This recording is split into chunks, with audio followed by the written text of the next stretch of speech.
Hola amigas y amigos, bienvenidos a un nuevo programa de Escuela Ciudadana. Como ustedes saben, Escuela Ciudadana es un programa producido por Ciudadanos Libres, Magdalena Creativa y la Salita del Zinc. Hoy día estamos con María Reyes Uceda, bióloga. Ella es nuestra invitada en el episodio número 15 y vamos a hablar sobre el tema de agricultura urbana. María es licenciada en biología por la Universidad Nacional Federico Villarreal, también tiene una maestría en salud pública con mención en epidemiología, egresada del doctorado de medio ambiente y desarrollo sostenible, y en su experiencia laboral en el sector público, muy interesante este tema, ha trabajado en DIRESA, en el Callao, justamente en el tema de epidemiología y salud ambiental. Después ha estado en la RAA, ha sido asesora del Colegio Médico del Perú en el Comité de Regionalización y Medio Ambiente y docente en varias universidades de pregrado, entre ellas la Universidad a las Peruanas, César Vallejo, Federico Villarreal, y también ha sido profesora de posgrado de la Universidad Nacional S.Che. Que San no sé. Cristóbal de Huamanga. Ok, listo. Bueno, actualmente es integrante de la ONG Prisma y con ella vamos a conversar sobre este interesante tema que involucra y nos convoca a todos en realidad, que es agricultura urbana. Gracias María por aceptar la invitación. Le doy pase a Francesco. ¿Qué tal con todos? María, a ver, ¿por qué es importante la agricultura urbana para Lima?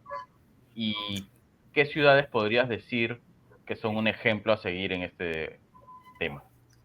Muy bien, miren, para mí es muy importante y en línea general para todos la agricultura urbana, ¿no?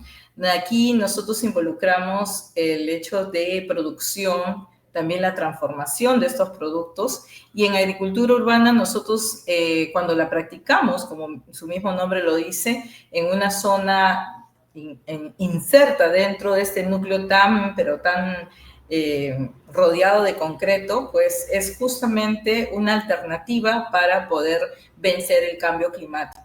Pero no solamente eso, sino también permite que nosotros comencemos a practicar el hecho del autoconsumo basado en la generación, o en este caso producción de nuestros propios alimentos. Por ejemplo, Lima es una ciudad con 11 millones de habitantes que lamentablemente no se autoabastece. El 98% de los productos vienen de fuera de Lima. Y es muy importante porque nosotros hemos tenido grandes valles que han sido transformados en urbanizaciones. El avance antropogénico ha hecho que arquitectónicamente muchas de las ciudades que tenemos o grandes lugares como por ejemplo Villa María del Triunfo o la zona de San Juan del Lurigancho, San Juan de Miraflores, tengan esa condición de que fueron zonas donde había, incluso donde yo estoy, La Perla tenía zonas que eran grandes fundos, ¿no? El fundo Maranga, etcétera, y que a pesar de que se ha hecho construcciones, aún existen jardines o áreas que pueden servir para poder hacer frente al cambio climático y el aprovechamiento para lo que menciono. En los ejemplos que ustedes me mencionan, Alemania es uno de los países que va a la vanguardia, México también. Hoy día se habla de una agricultura en la cual nosotros podemos aprovechar desde las áreas que pueden ser espacios pequeños, ¿no? Como terrazas, los mismos colegios, etcétera. Y en Alemania, por ejemplo, hay grandes ejemplos de acuaponía, por ejemplo, ¿no? Esa agricultura basada en aprovechamiento del agua, ¿no? De la lluvia. Aquí en el Perú, en Villa María del Triunfo, ya tenemos algunas experiencias aprovechando el agua de las atrapanieblas, ¿no? Para poder generar el aprovechamiento de zonas que generalmente pues son desérticas. Nosotros en Lima estamos en un desierto. Y Lima, a pesar de que podría sonar un poco lejos de que está aplicando en la agricultura urbana, tenemos una plataforma que es Agricultura en Lima, ¿no? Está dando pasos agigantados desde el 2016 porque viene ya generando toda esta corriente en la cual las urbes deben de utilizar los espacios para justamente autoabastecerse. La seguridad alimentaria también es importante. Hoy escuchamos mucho de en este caso, la gran cantidad de plaguicidas que estamos consumiendo.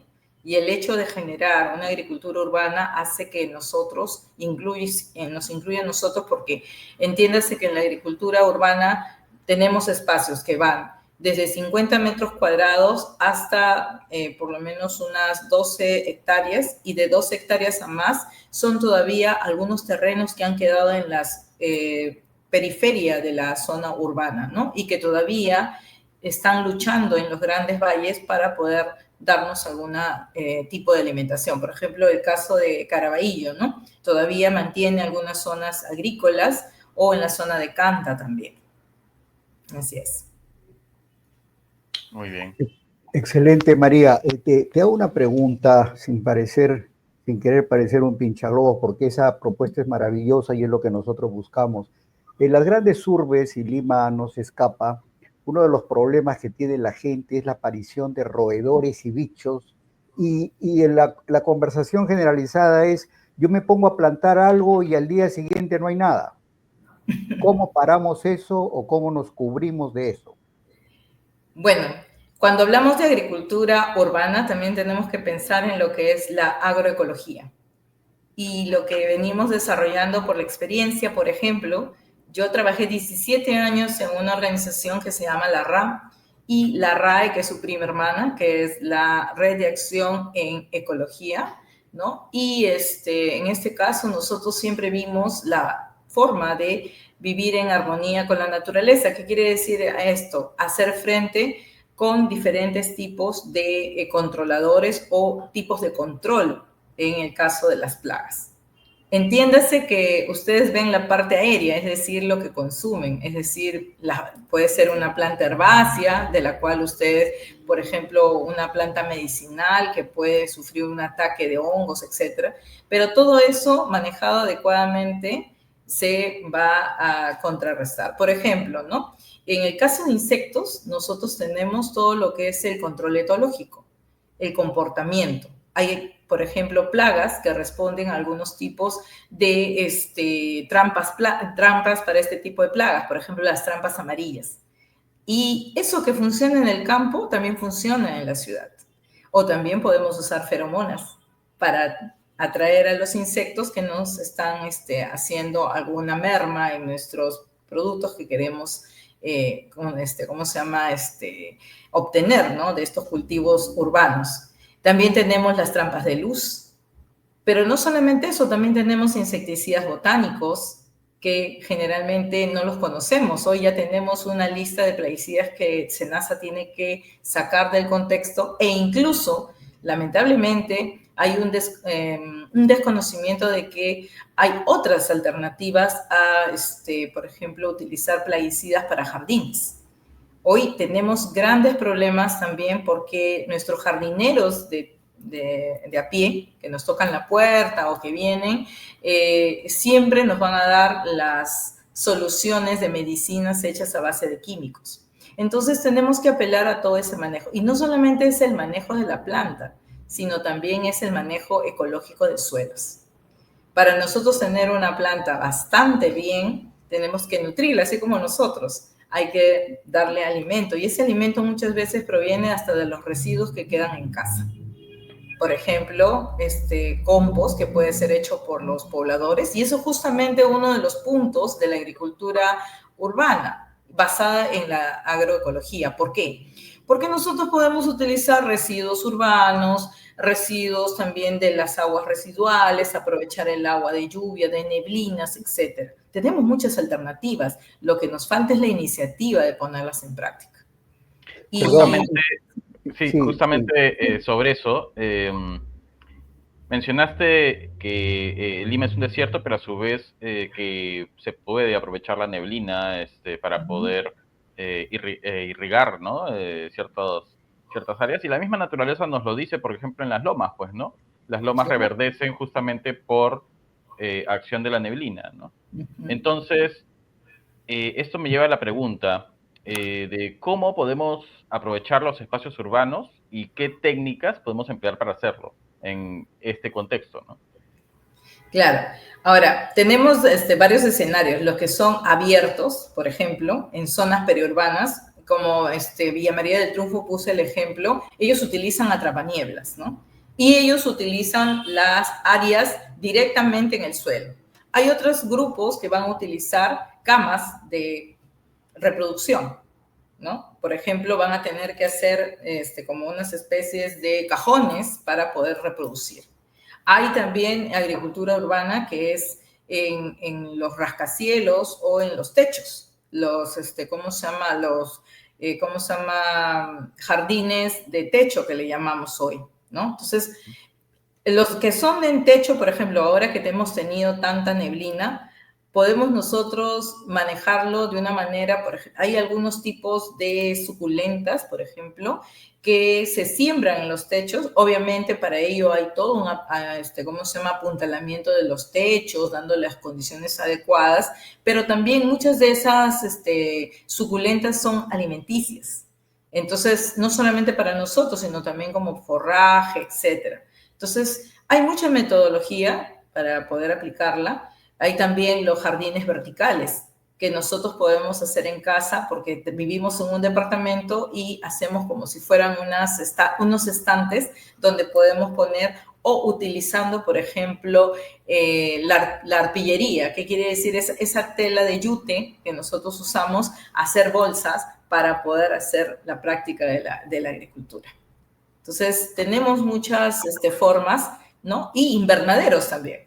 Hoy usted va aquí a alguna casa comercial conocida que vende de todo tipo de cosas para jardinería y encuentra espacios que ya están hechos para hacer su invernadero en algún lugar de su casa. Entonces, eso es formidable. Así Bueno, es. los malls están casi cerrados. María, algo que a mí tengo una fijación con el tema de cómo se llama los árboles frutales. Siempre le digo a los vecinos, les comento, oye, ¿por qué no te plantas esta fruta? Y también les he comentado en algún momento cuando estaba muy cercano a algunos gerentes ambientales y me dicen, bueno, lo que pasa es que es muy complejo, se requiere más trabajo, más dedicación, pero yo creo que eso es mentira, en realidad lo que se requiere realmente es voluntad, ¿no? Porque en Europa qué bien que funciona eso. Ya, aquí tenemos varias cosas, porque cuando hablamos inclusive de jardinería, porque la jardinería también está dentro de uno de los tipos de agricultura urbana, porque los jardines no solamente deben de ser ornamentales, sino también deben de tener biodiversidad. Hay mucha gente que no sabe, por ejemplo, que hay flores que se comen. Tenemos el mastuerzo que se come. Ahora, nosotros tenemos 3 cosas en una ciudad. Jardines que se pueden volver huertos, áreas destinadas a centros, por ejemplo, parques, donde no todo el parque esté destinado al tema de agricultura, pero una parte es tomado por los vecinos para practicar lo que es la agricultura, es decir, producir alimentos para un sector, ¿no? Con respecto a los árboles, es un tema bastante interesante. ¿Por qué?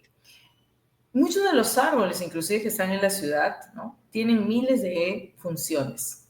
Desde su condición de la parte ecosistémica, como una especie importante.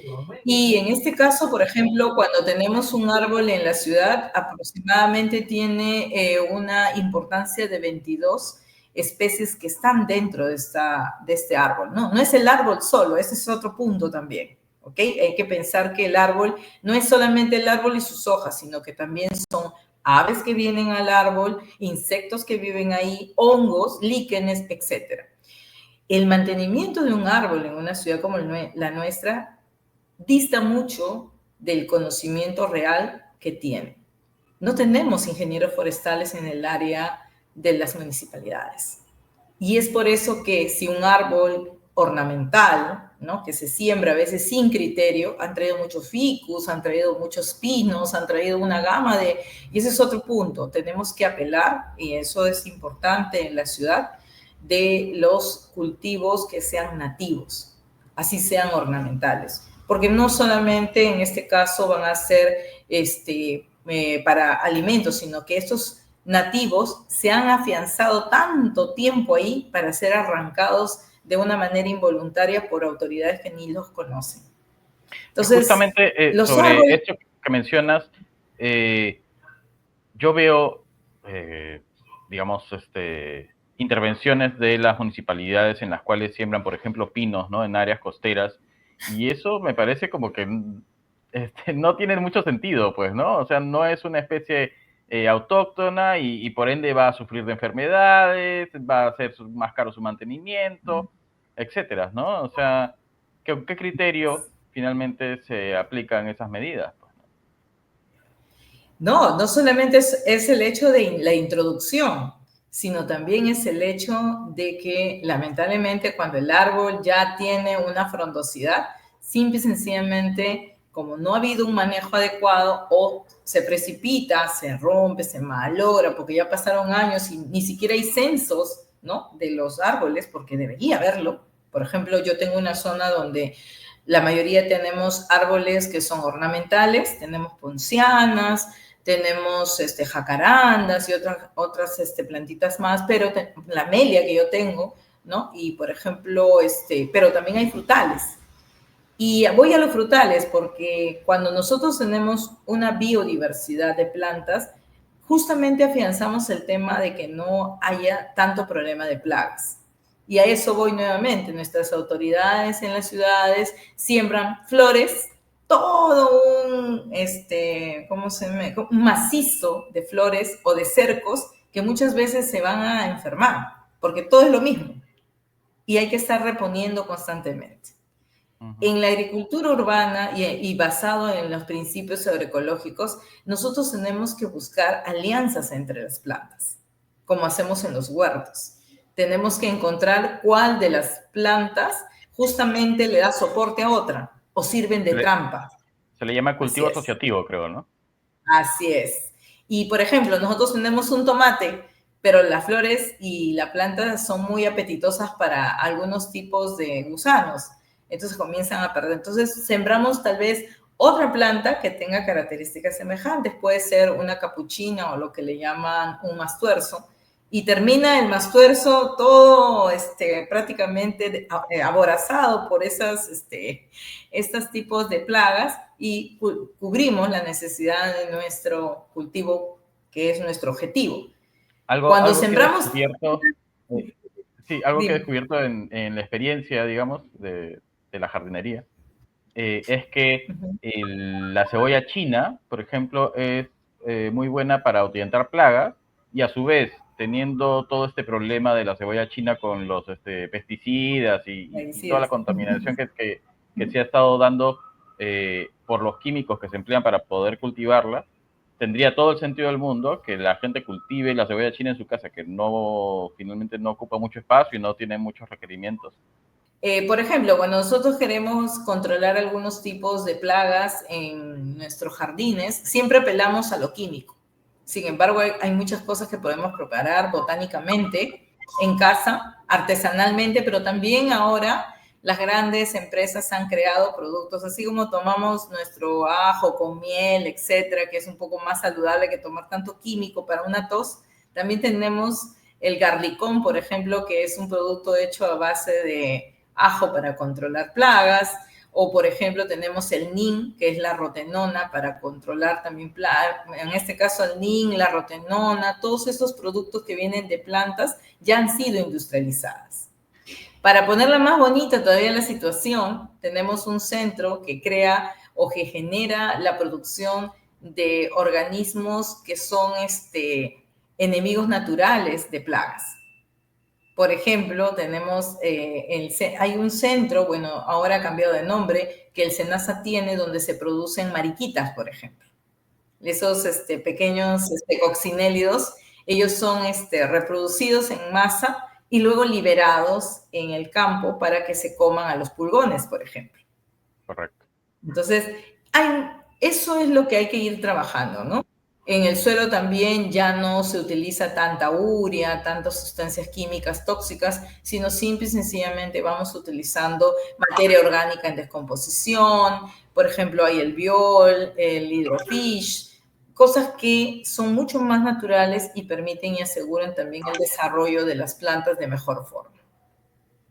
Oye, María, nos quedamos maravillados con eso. Y de verdad, yo mismo no conocía tanto. Estás hablando que fuera los plaguicidas, fuera los pesticidas, y en la ciudad podríamos dar muchos ejemplos de cómo cultivar mejor. Eso es Claro que uno. sí. Y además de tener una buena despensa, podríamos tener una farmacia, por lo que estás diciendo ahorita. Así es. Qué bárbaro, qué bárbaro. Bien, a ver, la pregunta es, en una zona urbana consolidada, la tierra se ha degradado con las diferentes construcciones, los movimientos de tierra, demoliciones.